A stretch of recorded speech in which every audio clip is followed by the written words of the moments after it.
Thank you very much for the introduction. Thanks also to the other organizers for inviting me or for giving me the chance to speak here about some aspects of my research. And welcome to all our guests from France to be here. They traveled quite a distance to exchange some scientific views with us. And we heard that it's for Professor Alex Kuhn difficult to move back to France. So I hope that the symposium gives me a chance to find out about collaboration with Bordeaux. I wasn't yet in Bordeaux, but I would like to find out how difficult it will be for me to return into Thailand. So maybe the future will show this. And as better the wine tastes, as more difficult it will be. Okay, so one of our previous speakers, Professor Pimjai, already gave, so she's the head of my school. So I'm in the School of Biomolecular Science and Engineering, and she gave a nice kind of overview about our mission. This combination of fundamental research, but always with a view on applications. So the more fundamental part of my talk is a look to how can enzyme allosteric effects be used for improvement of biosensing, and can you take advantage of this for clinical disease biomarker diagnostics. This would be then the step into application. So the work which I show you today is work from a PhD student of mine, Sonjai Theanpongkrang. So she did the work partially in Thailand and also part in Germany, in Bochum, the collaboration with Wolfgang Schumann. So I think we all know enzymes as protein molecules which can bind substrate, form an enzyme substrate complex, use some rearrangements of bonding and redox states, and release a product. This would be how an enzyme, a redox enzyme would do its job. And so you can let this job go on electrode surfaces. So if you put your electrode on your enzyme on an electrode surface, then this redox interactions will still take place. The enzyme is in course of conversion of substrate into product, changing oxidation state, and it needs a redox mediator to be recycled for the next enzymic cycle. So then the mediator is helping the enzyme to get back to oxidized state, and the mediator, then the reduced form of the mediator would be detected at the electrode. So that's the basic principle of enzyme biosensing, or electrochemical enzyme biosensing. And you can let this go in an electrochemical cell. So then this is just a trace. The substrate concentration, of course, will influence the current you will see at the electrode. And if you, in step-like fashion, increase substrate concentration, your current will rise, and you can construct your calibration curve. And in the linear part of this curve, you can perform analysis. So now, some enzymes, not all, are allosteric, which means they can be activated by certain molecules. Binding of an allosteric activator to its binding site can change the conformation of the enzyme and either activate the conversion rate, so the enzyme runs faster than normal. This would mean that for the same substrate concentration, there's a larger current produced on your electrode if you put this enzyme onto a sensor surface. It could, of course, also be an allosteric inactivation and inhibition, then you would see lower current. But for detection purpose, the activation case is a little more interesting. So this binding of an allosteric activator molecule is an affinity binding, so there's an equilibrium kind of situation reached. And so this is now the basic, if you would take your,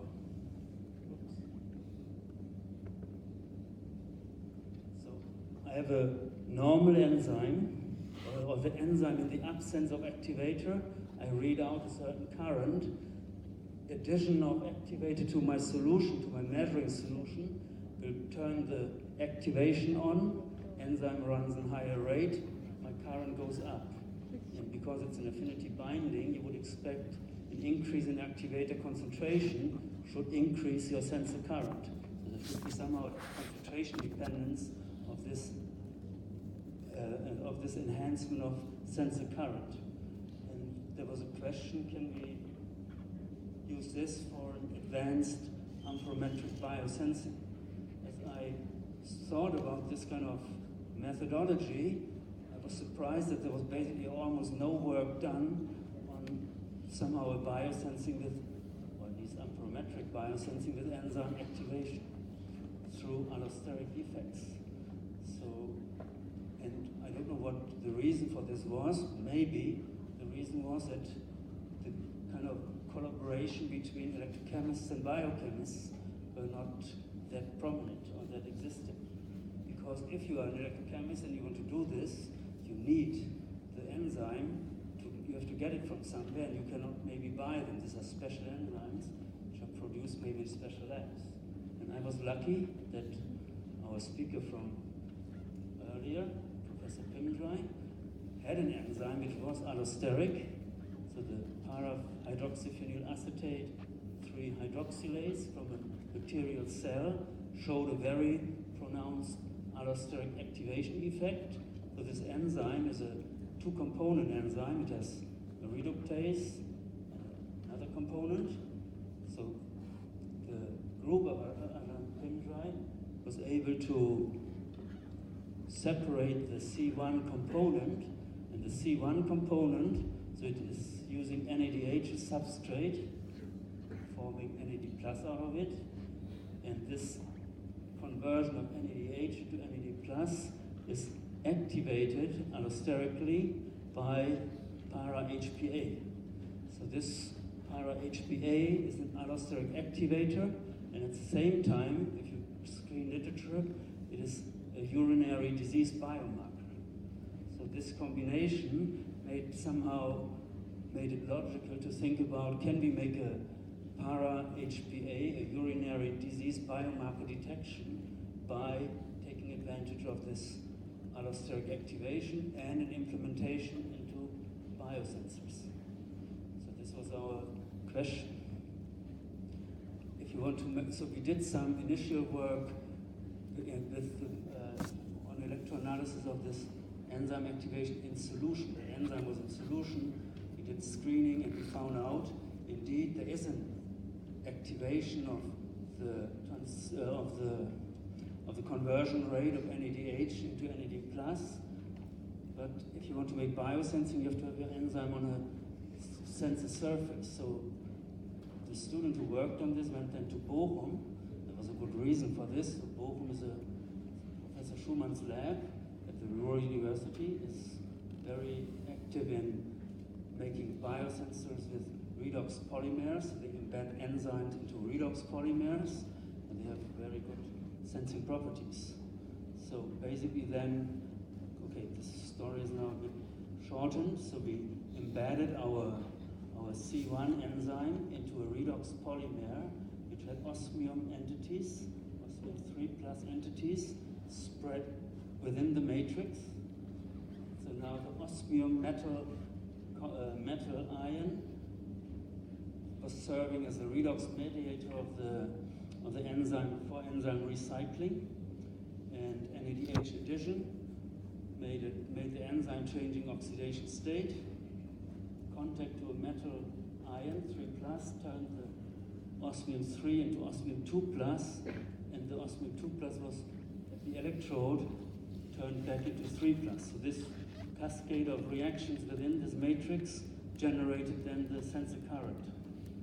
And there was a lot of adaptation necessary, so the redox polymer choice had to be optimized. So the redox polymer, the osmium redox potential had to be good enough to reoxidize the enzyme, but it should not somehow be at risk that NADH is oxidized by the potential you need to turn the osmium 2 back to osmium 3. So, but because of the expertise in that group, they rather quick found out the right polymer things, and so basically the proof of principle work quite nicely. So you have here the black trace. So you add NADH, you see a sensor current coming up, and if you add the activator, your current is elevated. So the elevation of current here is due to the allosteric activation, to the stimulation of enzyme to higher rate of conversion. And you can do calibrations, and you see that the linear part of calibration for an NADH calibration is 1.5-fold increase compared to the absence of the activator. So you can, of course, then use this methodology to quantify NADH. So that's not yet clinical disease biomarking, but at least you should test this, and if it works, it would be a good functional proof that your methodology, your enzyme biosensor works appropriate. So here you see that with a good recovery rate, NADH detection was possible. So now the next was then, of course, the move to para-HPA analysis. So this para-HPA is a disease biomarker for bacterial imbalance in your stomach. So you will get diarrhea and fever and whatever if you have the wrong bacterial cells at too high levels. This disease is called dysbiosis. And if you have this, your para-HPA is going up in your urine. Also certain neuronal cell dysfunctions in the brain, like schizophrenia, also Alzheimer's, are related to higher HPA levels in urine compared to the normal case. So then we have to somehow prove we can measure in urine. So urine measurements, if you want to do real urine measurements in patient urine, you would need collaboration with hospitals, because these are for ethical and legal reasons. So we first work in artificial urine. So you can make, there's a recipe how urine is composed. You make your artificial urine, and we tested our system then for measurements in artificial urine. So here, and we did the first test, we of course did the most simple one, is we measured the disease biomarker HPA, we dissolved it in phosphate buffer, we measured in phosphate assay buffer, and this worked well. So you see here, the recovery rate is close to 100%, so within plus minus 5% reach. And this indicated our system works. So you see here, just to explain how it works. So we add NADH, get our biosensor current. Now we add our sample, which is introducing the activator, and the current is increasing. So this is a sample addition, and this is a standard addition 3 times, and from this you can construct your standard addition plot and get the concentration of the HPA in the sample. So this is now the HPA dissolved in artificial urine, and the measurement was done in phosphate buffer. That's about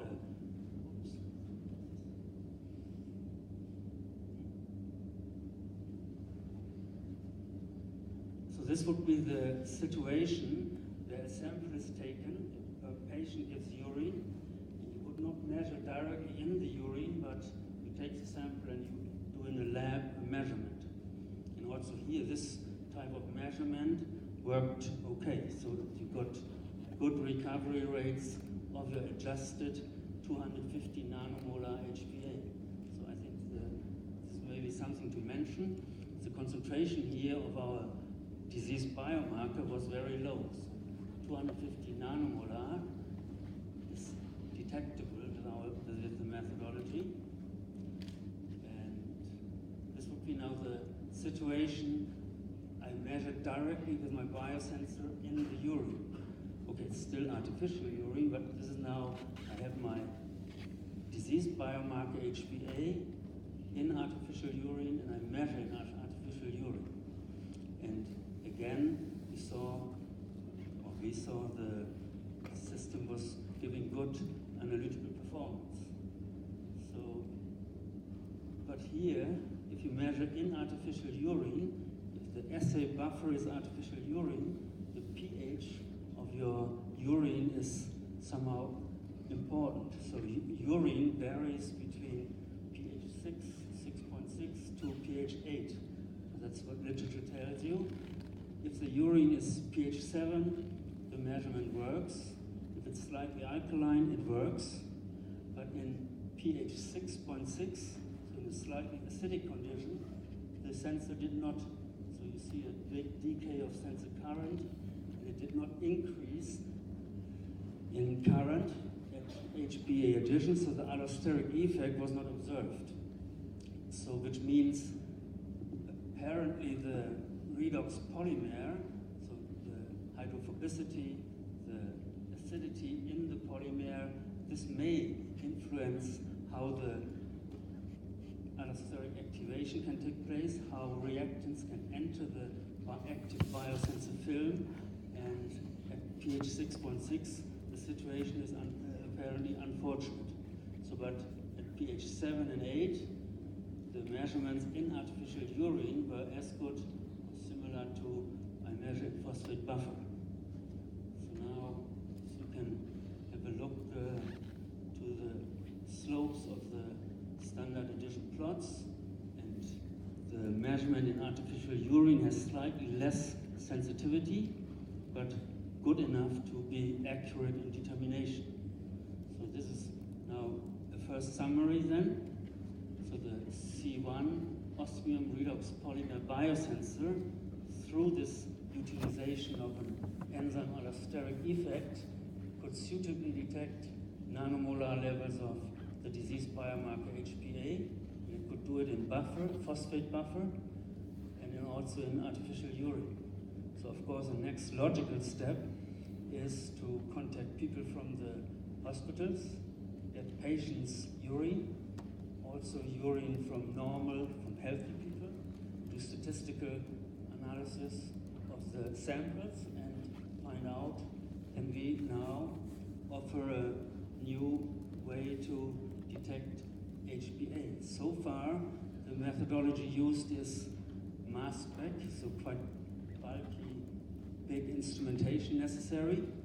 So electrochemistry with the small potentiostats now available, with sensor strips on mass fabrication available, would maybe give a chance to do this at the clinician or physician next door, and not only at certain places where they have the big instruments.